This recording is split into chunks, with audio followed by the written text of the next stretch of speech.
नमस्कार, मैं हूं फराह खान और आप देख रहे हैं आज की ताजा खबर। कोरोना का खतरा अभी टला नहीं है, इसलिए मास्क पहनना बेहद ही जरूरी है। प्रधानमंत्री मोदी भी यही सबसे अपील करते हैं कि मास्क जरूर पहनें, क्योंकि कोरोना से लड़ाई में मास्क ही हथियार है। इसलिए नेताओं से भी अपील है कि वो अपनी सभाओं और रैलियों में मास्क पहने और लोगों को भी मास्क पहनने के लिए कहें।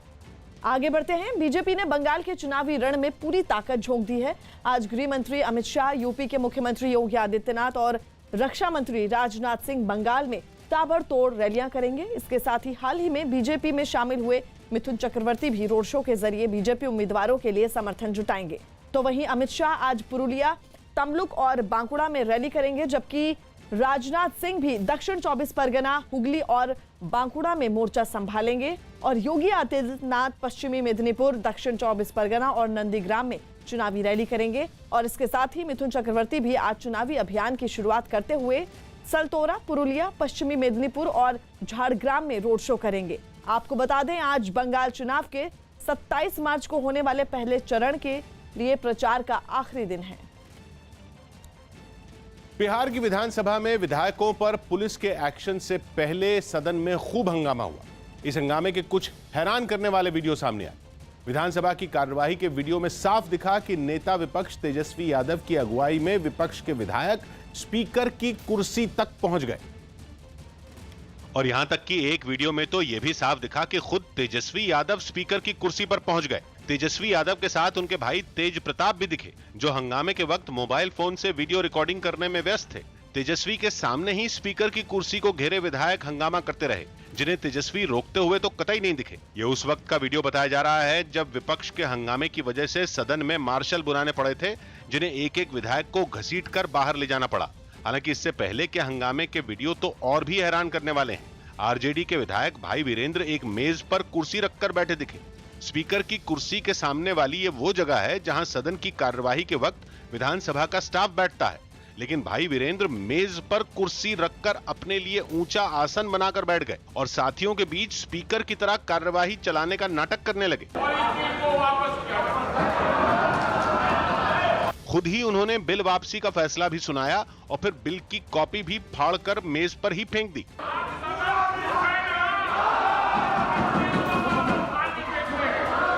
ये उसी विधानसभा की तस्वीरें हैं जिसे लोकतंत्र का मंदिर कहा जाता है।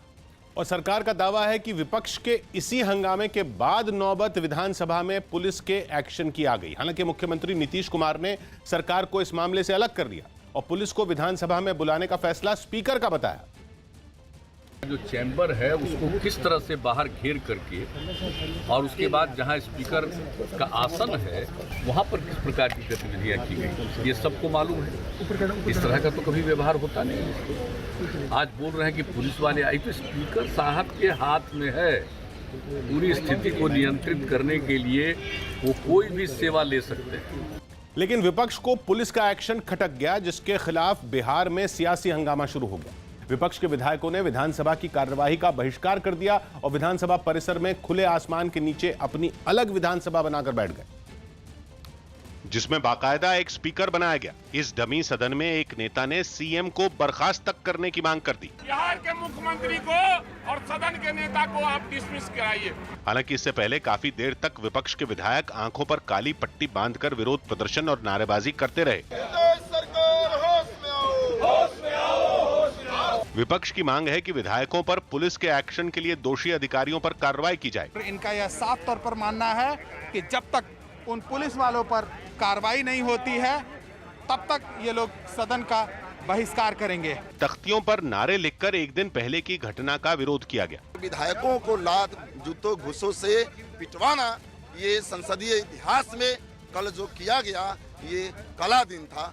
विधायकों ने मुख्यमंत्री नीतीश कुमार से माफी की मांग की। जब तक माननीय नीतीश कुमार जी माफी नहीं मांगे तब तक हम लोग सदन के अंदर आज नहीं जाने वाले हैं। विपक्ष के विधायक बाहर हंगामा करते रहे और अंदर सदन की कार्यवाही चलती रही।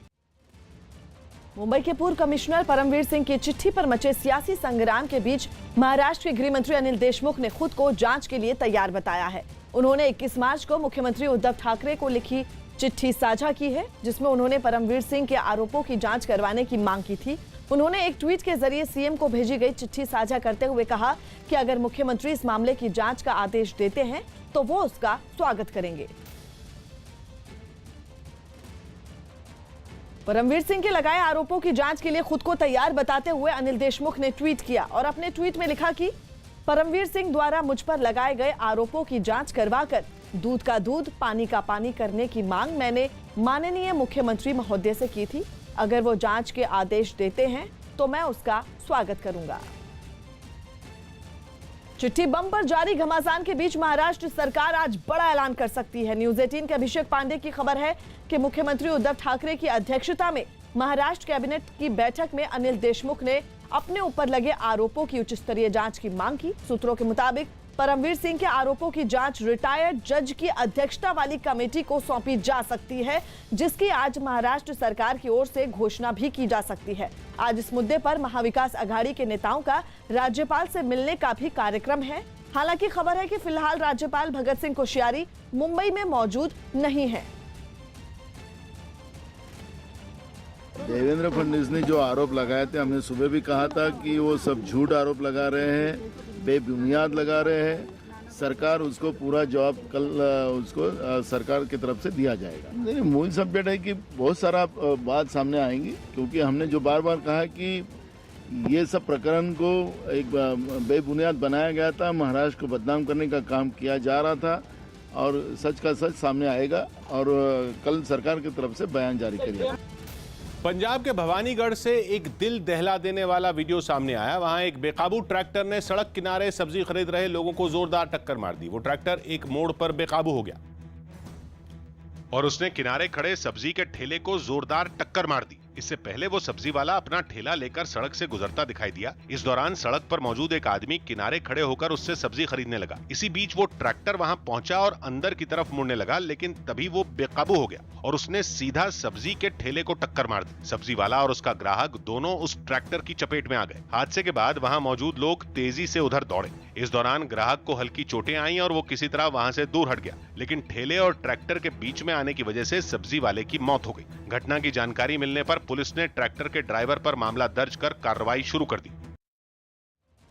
दिल्ली के प्रगति मैदान के पास पुलिस और बदमाशों के बीच मुठभेड़ हो गई, जिसमें रोहित चौधरी और प्रवीण उर्फ टीटू नाम के दो बदमाश गोली लगने से घायल हो गए। रोहित पर 4 लाख का इनाम था और टीटू 1.5 लाख का इनामी बदमाश था। दोनों बदमाशों के पैर में गोली लगी है और उन्हें इलाज के लिए अस्पताल में भर्ती करवाया गया है।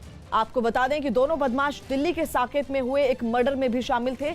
इतना ही नहीं, कुछ रोज पहले उत्तर प्रदेश के हापुड़ में ये दोनों एक आदमी की हत्या करके भी फरार चल रहे थे। इसके अलावा इन दोनों पर कई और मुकदमे भी दर्ज हैं। पश्चिम बंगाल में एक बार फिर टीएमसी पर सियासी हिंसा का गंभीर आरोप लगा। बंगाल के कूच बिहार जिले में बीजेपी नेता अमित सरकार का शव संदिग्ध परिस्थितियों में लटका हुआ मिला और बीजेपी ने टीएमसी पर अमित सरकार की हत्या का आरोप लगाया, जिसके विरोध में बड़ी संख्या में बीजेपी कार्यकर्ता सड़कों पर उतर आए। कूच बिहार जिले के दिनहाटा की सड़कों पर सन्नाटा पसरा रहा। प्रदर्शनकारी सड़कों पर दौड़ते दिखे और पुलिस वाले डंडे लेकर उनके पीछे दौड़ते दिखने लगे। चौराहे पर एक टायर जलाकर प्रदर्शनकारी विरोध कर रहे थे जब पुलिस ने एक्शन शुरू कर दिया। प्रदर्शन में बीजेपी के सांसद निशित प्रामाणिक भी शामिल हुए। जो हत्यार राजनीति दिनहाटा चलছে राजनीति के बंद करते হবে। बीजेपी नेता अमित सरकार का शव दिनहाटा के पशु अस्पताल में झूलता हुआ मिला था, जिसके बाद पूरे इलाके में सनसनी फैल गई। बीजेपी का आरोप है कि उसके कार्यकर्ताओं को डराने के लिए टीएमसी ने यह हत्या करवाई, बल्कि कैलाश विजयवर्गीय ने तो सोशल मीडिया पर इसे टीएमसी के खेला होबे वाले नारे से जोड़ दिया। परमवीर सिंह की चिट्ठी के मुद्दे पर महाराष्ट्र का सियासी पारा भी चढ़ा हुआ है। बीजेपी इस मामले की सीबीआई जांच की मांग कर रही है। 2 दिन पहले ही उसने केंद्रीय गृह सचिव से इस मामले की शिकायत की थी और अगले ही दिन पार्टी के नेता महाराष्ट्र के राज्यपाल से मिले और उन्होंने उनके सामने ये मामला उठाया। आपको बता दें, बीजेपी ने परमवीर सिंह की चिट्ठी का हवाला देकर राज्यपाल से मांग की है कि वो इस मामले में राज्य सरकार से रिपोर्ट मांगे। तो वहीं राज्यपाल से मिलने के बाद पार्टी नेताओं ने एक प्रेस कॉन्फ्रेंस भी की और महाराष्ट्र सरकार पर हमला किया।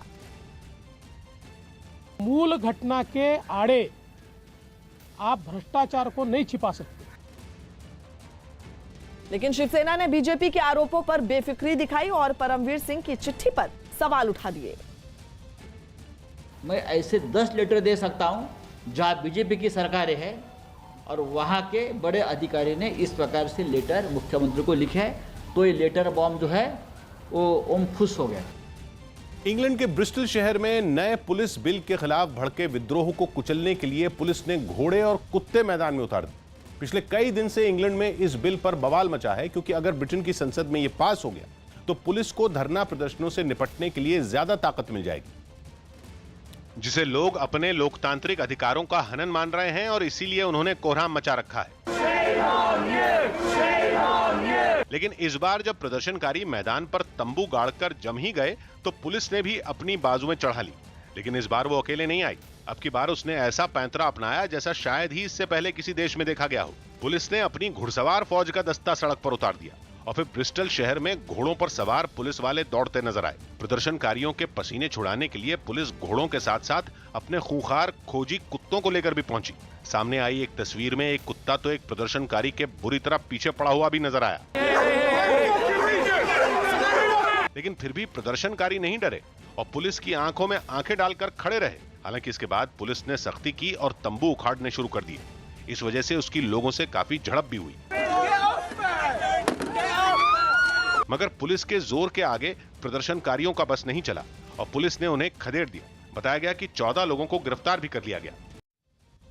लोकसभा के बाद दिल्ली सरकार के अधिकारों से जुड़े एनसीटी एक्ट में संशोधन का बिल राज्यसभा में पास हो गया, जिसके बाद इसे कानून बनने का रास्ता साफ हो गया है। राज्यसभा में विपक्ष के हंगामे के बीच बिल को मंजूरी दे दी गई। बिल के समर्थन में 83 जबकि विरोध में 45 वोट पड़े। अब राष्ट्रपति के दस्तखत होने के साथ ही ये बिल कानून बन जाएगा।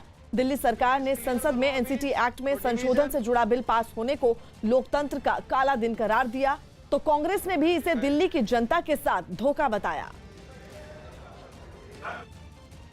राज्यसभा में एनसीटी एक्ट में संशोधन से जुड़ा बिल पास होने पर दिल्ली के मुख्यमंत्री अरविंद केजरीवाल ने ट्वीट किया और अपने ट्वीट में लिखा कि राज्यसभा ने जीएनसीटीडी संशोधन बिल पास कर दिया। भारत के लोकतंत्र के लिए दुखद दिन। हम जनता को सत्ता दोबारा सौंपने के लिए संघर्ष करते रहेंगे। जो भी अड़चन आएंगी हम अच्छा काम करते रहेंगे। काम ना रुकेगा, ना धीमा होगा। महाराष्ट्र की सियासत में एक और चिट्ठी से खलबली मच गई है, जिसका असर एक दिन पहले हुई महाराष्ट्र कैबिनेट की बैठक में दिखाई दिया। न्यूज 18 के अभिषेक पांडे की खबर है कि कैबिनेट की बैठक में महाराष्ट्र सरकार के कई मंत्रियों ने रश्मि शुक्ला के फोन टैपिंग के मुद्दे पर नाराजगी जताई। बैठक में शामिल कई मंत्रियों ने रश्मि शुक्ला के खिलाफ कार्रवाई की मांग की।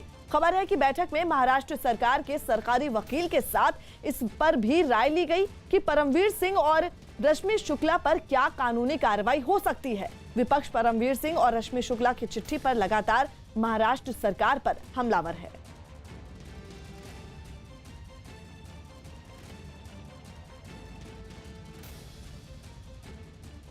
कोरोना संकट के बीच उत्तर प्रदेश के मथुरा में होली के जश्न की शुरुआत हो गई, जिसकी एक तस्वीर वृंदावन के बांके बिहारी मंदिर से भी सामने आई, जहां होली से कुछ दिन पहले ही हजारों भक्त कृष्ण के साथ होली खेलने के लिए वहां पहुंच गए। लेकिन मंदिर में जुटे भक्तों और मंदिर प्रशासन ने इस बात का बिल्कुल ध्यान नहीं रखा कि एक दूसरे से दूरी बनाए रखना कितना जरूरी है। मंदिर के पंडित गुलाल उड़ाते रहे और कृष्ण भक्त इस माहौल का आनंद उठाने में मग्न दिखे। होली के जश्न के बीच जयकारों की गूंज से समा और रंगीन हो गया। कुछ इसी तरह बरसाना में भी लोग होली के जश्न में डूबे दिखे। वहां पर लठमार होली खेली गई। महिलाएं पुरुषों को लाठियों से मारती दिखीं और पुरुषों ने बचने के लिए ढाल का इस्तेमाल किया। लेकिन यहाँ भी लोगों ने कोरोना नियमों का ध्यान नहीं रखा। लठमार होली खेलने के बाद इन लोगों ने नाच गाकर भी अपना मनोरंजन किया। होली के मौके पर दूसरी जगहों से बरसाना पहुंचे लोगों पर भी वहां की होली का खुमार चढ़ा दिखा। बहुत मजा आ रहा है, बहुत बढ़िया है, बहुत बढ़िया। जश्न के दौरान हवा में उड़ रहे गुलाल ने लोगों के उत्साह को कम नहीं होने दिया। महाराष्ट्र की सियासत में वसूली कांड और ट्रांसफर रैकेट पर मचे घमासान के बीच शिवसेना नेता संजय राउत ने दिल्ली में अपने निवास पर महाराष्ट्र के सभी सांसदों को डिनर पर बुलाया, जिसमें कांग्रेस, एनसीपी और शिवसेना के सांसद तो पहुंचे, लेकिन महाराष्ट्र सरकार पर हमलावर बीजेपी के ज्यादातर सांसदों ने इससे दूरी बनाना ही ठीक समझा। हालांकि बीजेपी सांसद राव साहेब दानवे और गिरीश बापट इस पार्टी में शामिल हुए, तो वहीं शरद पवार, सुप्रिया सुले और प्रफुल्ल पटेल समेत कई सांसद इस पार्टी में पहुंचे। बताया गया कि संजय राउत ने अपनी बेटी की सगाई पर यह पार्टी रखी थी। उत्तर प्रदेश के बुलंदशहर गैंगरेप केस के सभी गुनाहगारों को फांसी की सजा सुनाई गई। न्यूज 18 के अजीत सिंह की रिपोर्ट है कि पॉक्सो एक्ट ने इस गैंगरेप के तीनों दोषियों के लिए फांसी की सजा तय की।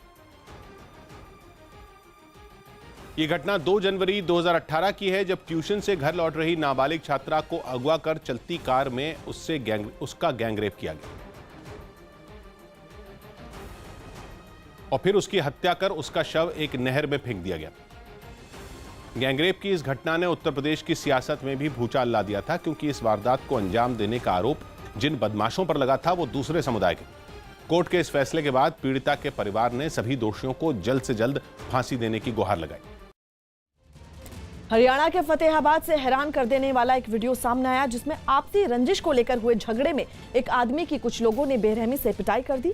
मारपीट की वजह से वो आदमी बुरी तरह से घायल हो गया और बाद में इस घटना की तस्वीरें सोशल मीडिया पर वायरल हो गईं। जिनमें एक तस्वीर में पंकज नाम का वो आदमी एक कार के पास जमीन पर गिरा दिखाई दिया और 2 लोग उस पर ताबड़तोड़ डंडे बरसाते नजर आए। देखकर ऐसा लगा जैसे वो दोनों उसे जान से ही मार डालेंगे। इस दौरान पंकज खुद को बचाने की कोशिश करता रहा, लेकिन उन दोनों के आगे उसकी एक न चली। इसी बीच हंगामा सुनकर वहाँ एक आदमी पहुँचा और उसने दनादन डंडा चला रहे एक आदमी को रोकने की कोशिश की, जिस पर उस आदमी ने उसे धक्का देकर पीछे कर दिया। थोड़ी देर बाद बीच बचाव करने आए उस आदमी ने एक बार फिर मारपीट कर रहे उस आदमी को रोकने की कोशिश की, जिसके बाद उस आदमी ने उसे झटक कर अलग कर दिया। जो आरोपी है उनके पीछे पुलिस लगी हुई है, वो घर से फरार है, तो उसके लिए टीम भेजी हुई बाहर। इस घटना के बाद पुलिस ने पंकज की शिकायत पर केस दर्ज कर आरोपियों की तलाश शुरू कर दी। उत्तर प्रदेश के मथुरा में चल रहे वैष्णव कुंभ में आंधी ने तबाही मचा दी। तेज हवाओं के साथ वहां बारिश भी हुई, जिससे वैष्णव कुंभ का नक्शा ही बदल गया और कई पंडाल तो पूरी तरह उखड़ गए। हवाओं की रफ्तार इतनी तेज थी कि बांस से बना पंडाल का एक बड़ा गेट भी उसके आगे नहीं टिक सका। आंधी में पहले उसका ऊपरी हिस्सा टूटकर जमीन पर गिरा और फिर वो गेट भी धराशायी हो गया। इसी तरह कई और पंडाल भी आंधी में तबाह हो गए। तूफान के शांत होने के बाद लोग उन पंडालों को दोबारा ठीक करते दिखाई दिए। बताया गया कि वहां रंगोत्सव कार्यक्रम चल रहा था, जिसमें सैकड़ों लोग शामिल थे। गनीमत यह है कि कोई भी आदमी इस तूफान की चपेट में नहीं आया।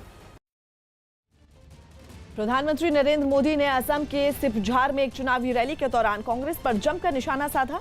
प्रधानमंत्री वहां बीजेपी उम्मीदवार परमानंद राजबंशी के लिए चुनाव प्रचार करने पहुंचे, जहां उन्होंने कांग्रेस पर बंटवारे की राजनीति करने का आरोप लगाया। उन्होंने कई दूसरे मुद्दों पर भी कांग्रेस को घेरा। उनकी इस रैली में हजारों लोगों की भीड़ जुटी। बड़ी संख्या में महिलाएं भी प्रधानमंत्री की इस रैली में शामिल हुई।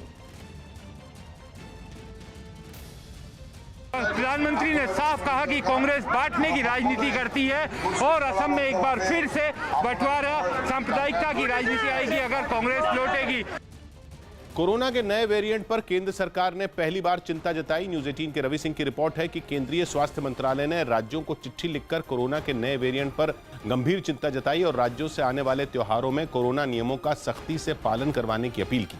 अभी तक देश के 18 राज्यों में कोरोना के नए वेरिएंट के मरीज सामने आ चुके हैं, जिनमें सबसे ज्यादा 336 मरीजों का पता पंजाब में चला, जबकि दिल्ली में 65 और महाराष्ट्र में 56 मरीज सामने आ चुके हैं। हालांकि केंद्र सरकार ने यह भी साफ किया कि देश में कोरोना मरीजों की तेजी से बढ़ती तादाद का कनेक्शन नए वेरिएंट के साथ अभी तक नहीं पाया गया। के का वेरिएंट पर्टिकुलरली हमारे देश में कई जगह पे है। पंजाब में दिख रहा है ज्यादा है, दिल्ली में भी है।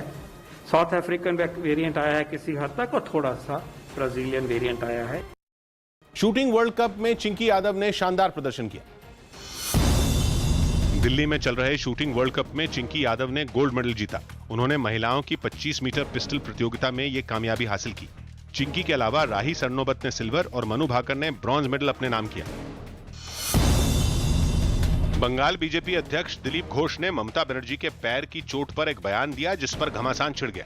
टीएमसी ने अपने आधिकारिक ट्विटर अकाउंट पर दिलीप घोष के उस बयान का वीडियो जारी किया, जो उन्होंने एक दिन पहले पुरुलिया की जनसभा में दिया था। প্লাস্টার কাটা হয়ে গেল, ফের ব্যান্ডেজ বাঁধা হয়ে গেছে আর পা তুলে তুলে সবাইকে দেখাচ্ছে। যদি পাটা বার করে রাখবেন শাড়ি কেন বারমুড়া পরতে পারেন, তাহলে পরিষ্কার দেখা যায়। इस बयान पर टीएमसी की सांसद महुआ मोइत्रा ने एक ट्वीट कर बीजेपी को निशाने पर लिया। साथ ही उन्होंने दिलीप घोष के बयान पर कड़ी आपत्ति जताई। यूपी सरकार ने राज्य में सभी अधिकारियों को ये निर्देश दिए कि वो सांसदों और विधायकों के नंबर अपने मोबाइल में सेव रखें। साथ ही कहा गया कि वो सांसदों और विधायकों के सुझाव या गुजारिश पर जल्द कार्रवाई करें। इससे पहले ये शिकायतें मिल रही थीं कि अधिकारी सांसदों और विधायकों का फोन नहीं उठाते और वो नंबर सेव न होने का बहाना बना रहे हैं। तेलंगाना में कांग्रेस के वरिष्ठ नेता रहे मोहन राव पाटिल बीजेपी में शामिल हो गए। इलाहाबाद हाईकोर्ट ने उन सभी याचिकाओं को रद्द कर दिया जिनमें जबरन धर्म परिवर्तन रोकने वाले कानून का विरोध किया गया था। कुछ समय पहले यूपी विधानसभा और विधान परिषद ने इस विधेयक को पास कर दिया था। इसके तहत शादी के लिए झूठ बोलकर या जबरदस्ती धर्म परिवर्तन करवाने पर सजा और जुर्माने का प्रावधान है। बंगाल में चुनावी हिंसा के आरोपों के बीच केंद्रीय गृह मंत्रालय ने बीजेपी नेता मुकुल रॉय की सुरक्षा बढ़ा दी है। नदिया जिले की कृष्णनगर उत्तर सीट से बीजेपी के टिकट पर विधानसभा चुनाव लड़ रहे मुकुल रॉय की सुरक्षा को Y+ से बढ़ाकर Z+ कर दिया गया है, जिसके बाद उनकी सुरक्षा में तैनात जवानों की संख्या बढ़ जाएगी। अमेरिका पर कुदरत का कहर जारी है। इस बार वहां टेक्सास राज्य के एक छोटे से शहर बर्ट्रम को तूफान ने बुरी तरह झकझोर दिया। रात भर तेज हवाओं और ओलों ने ऐसा उत्पात मचाया कि शहर की कई इमारतों को काफी नुकसान पहुंचा।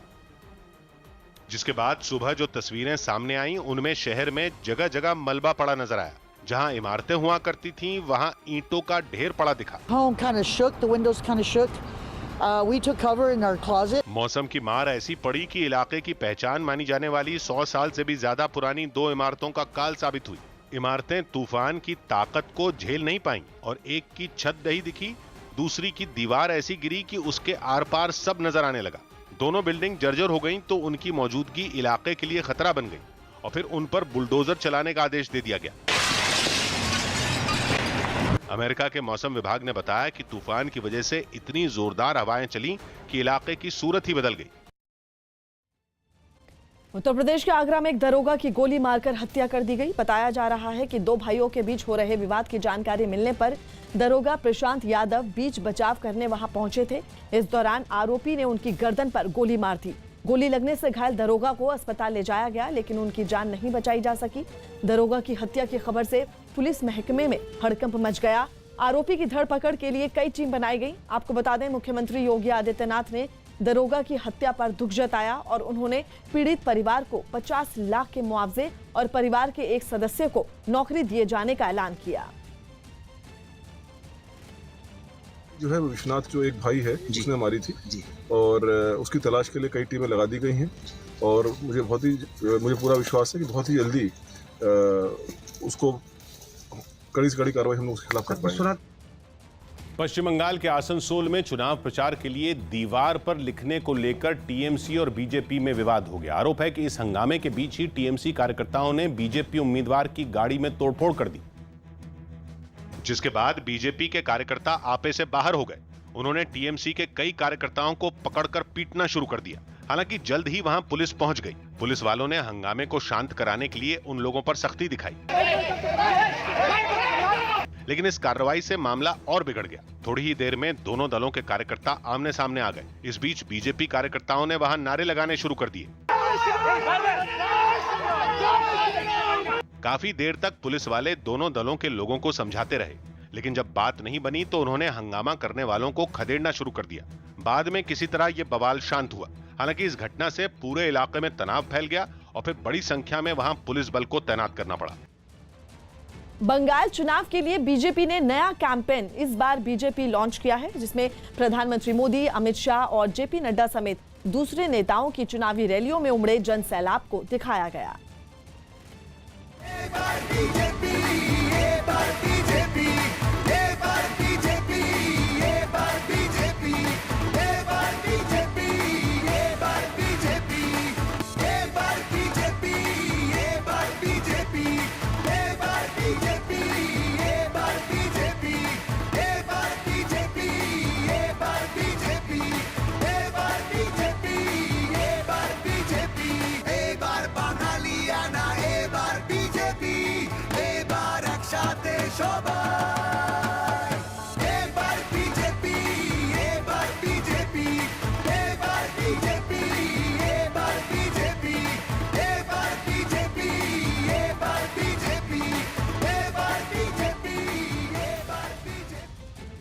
मध्य अमेरिकी देश ग्वाटेमाला में फटा पकाया ज्वालामुखी ऐसी आफत बन गया है जिसने इस छोटे से देश पर मुसीबतों का पहाड़ तोड़ दिया है। पर्यटकों के बीच बेहद लोकप्रिय ये ज्वालामुखी ग्वाटेमाला की अर्थव्यवस्था को फायदा पहुंचाता था, लेकिन अब इससे निकल रही राख लोगों का दम घोंटने लगी है।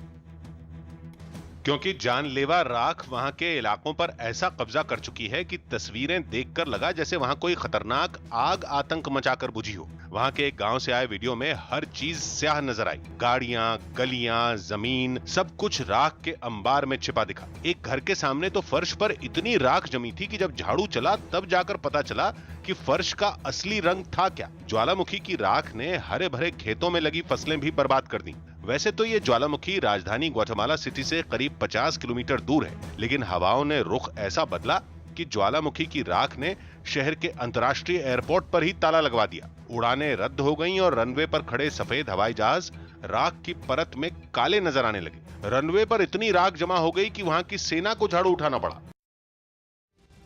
उत्तर प्रदेश के मुरादाबाद में उस वक्त हड़कंप मच गया जब अवैध कब्जा हटाने गई प्रशासन की टीम पर लोगों ने हमला कर दिया। आरोप है कि कुछ लोगों ने सरकारी जमीन पर अवैध तरीके से मकान बना लिए थे, जिसका पता चलने के बाद प्रशासन की तरफ से उन्हें हटाने का नोटिस दिया गया। इसके बाद भी लोगों ने अवैध कब्जा नहीं हटाया, जिसके बाद प्रशासन की एक टीम सरकारी जमीन पर बने अवैध मकानों को गिराने के लिए खुदाई करने वाली एक मशीन के साथ वहां पहुंच गई। लेकिन उनके पहुंचते ही वहां रहने वाले लोगों ने उन पर पथराव शुरू कर दिया, जिससे वहां अफरा तफरी मच गई।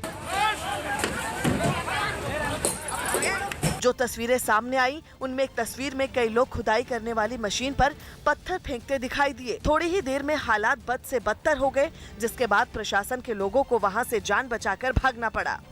यहाँ पे कुछ अवैध कब्जे किए गए थे, जहाँ पे एसडीएम की टीम द्वारा उन्हें हटवाया जा रहा था और सूचना प्राप्त हुई कि यहाँ पे लोकल द्वारा पथराव किया गया। इस घटना का पता चलते ही पुलिस और प्रशासन के बड़े अधिकारी फौरन मौके पर पहुंच गए। बवाल ना हो इसलिए चप्पे चप्पे पर पुलिस के जवानों को तैनात कर दिया गया। इसके बाद खुदाई करने वाली मशीन से सरकारी जमीन पर बने अवैध कब्जों को गिरा दिया गया। बाद में पुलिस ने प्रशासन की टीम पर हमला करने के आरोप में 12 से ज्यादा लोगों को हिरासत में ले लिया। सुरक्षा बल की चौकसी के आगे बार बार मात खाने वाले पाकिस्तान पर घुसपैठ के लिए ड्रोन का सहारा लेने का शक जताया गया है। न्यूज़ 18 के नीतीश कुमार की रिपोर्ट है कि जम्मू कश्मीर के सांबा सेक्टर में पाकिस्तान की तरफ से ड्रोन उड़ता देखा गया, जिसके बाद पाकिस्तान पर आतंकियों की घुसपैठ कराने के लिए सीमा की रेकी करने का शक जताया गया। बताया गया कि पाकिस्तान ड्रोन के जरिए अंतर्राष्ट्रीय सीमा के आसपास के इलाकों की लगातार निगरानी कर रहा है, जिसका मकसद घुसपैठ के लिए रेकी के साथ भारत के इलाके में हथियारों को गिराना भी हो सकता है, क्योंकि सुरक्षा बल की मुस्तैदी की वजह आतंकी सीमा पार कर भारत में नहीं घुस पा रहे हैं। उस वजह से ऐसे में पाकिस्तान ड्रोन के जरिए रेकी कर रहा है। पश्चिम बंगाल के हावड़ा में एक घर में बम धमाका होने से हड़कंप मच गया। ये धमाका मंगलवार की रात को हुआ, जिसके बाद आसपास के लोग डरकर अपने घरों से बाहर निकल आए। इस हादसे में 2 लोग घायल हो गए, जिनका अस्पताल में इलाज चल रहा है। आपको बता दें, आसपास के लोगों के मुताबिक घर में कोई नहीं रहता था, लेकिन रात में कुछ लोग आते जाते रहते थे। घटना के बाद से घर का मालिक फरार है। वहीं धमाके के बाद टीएमसी, बीजेपी और सीपीआईएम तीनों दल एक दूसरे पर बम बनाने के आरोप लगाने में जुट गए हैं। फिलहाल पुलिस ने मामले की जांच शुरू कर दी है।